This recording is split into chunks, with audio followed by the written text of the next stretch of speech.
ഇന്ന് നമുക്ക് ടേസ്റ്റി ആയിട്ടുള്ള ഒരു ചിക്കൻ കറിയുടെ റെസിപ്പി നോക്കാം. അതിനുവേണ്ടി കുറച്ച് ചിക്കൻ എടുത്ത് വെച്ചിട്ടുണ്ട്. ഇതിലേക്ക് ആവശ്യത്തിന് ഉപ്പ്, 1 ടേബിൾ സ്പൂണോളം മുളക് പൊടി, 1/2 ടീസ്പൂൺ മഞ്ഞൾപ്പൊടി, 1/2 ടീസ്പൂൺ കുരുമുളക് പൊടിയും ചേർത്ത് നന്നായി മിക്സ് ചെയ്ത് മാറ്റി വയ്ക്കാം.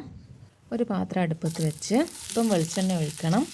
ഇതിലേക്ക് 2 വലിയ ഉള്ളി നീളത്തിൽ അരിഞ്ഞതും ചേർത്ത് നന്നായി വഴറ്റിയെടുക്കണം. 2 പച്ചമുളകും 1 ടേബിൾ സ്പൂൺ ഇഞ്ചി വെളുത്തുള്ളി ചതച്ചതും ചേർത്ത് നന്നായി മൂപ്പിച്ചെടുക്കണം.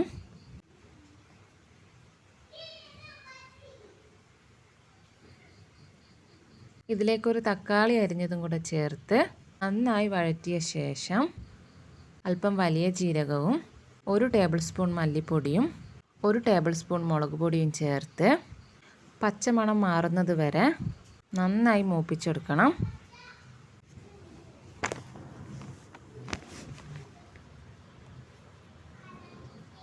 ഈ മസാലയുടെ ചൂട് പോയതിന് ശേഷം ഒരു മിക്സിയുടെ ജാറിലേക്ക് മാറ്റി 1/2 ഗ്ലാസ്സോളം വെള്ളവും ആവശ്യത്തിന് ഉപ്പും ചേർത്ത് നന്നായി അരച്ചെടുത്ത് മാറ്റി വെക്കണം.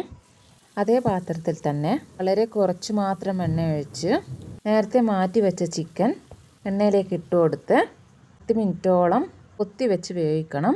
10 മിനിറ്റിന് ശേഷം നന്നായി ഒന്ന് ഇളക്കി കൊടുത്ത് വീണ്ടും ഒരു 10 മിനിറ്റോളം കൊത്തി വെച്ച് വേവിക്കണം. ചിക്കൻ വെന്തതിന് ശേഷം നേരത്തെ തയ്യാറാക്കി വെച്ച അരപ്പും ആവശ്യത്തിന് വെള്ളവും ചേർത്ത് എല്ലാം കൂടി ഒന്ന് മിക്സാക്കി തിളപ്പിച്ചെടുക്കണം. അവസാനമായി അല്പം മല്ലിയിലയും കൂടെ വിതറി കൊടുക്കാം. നല്ല ടേസ്റ്റിയായ ചിക്കൻ കറിയാണ്.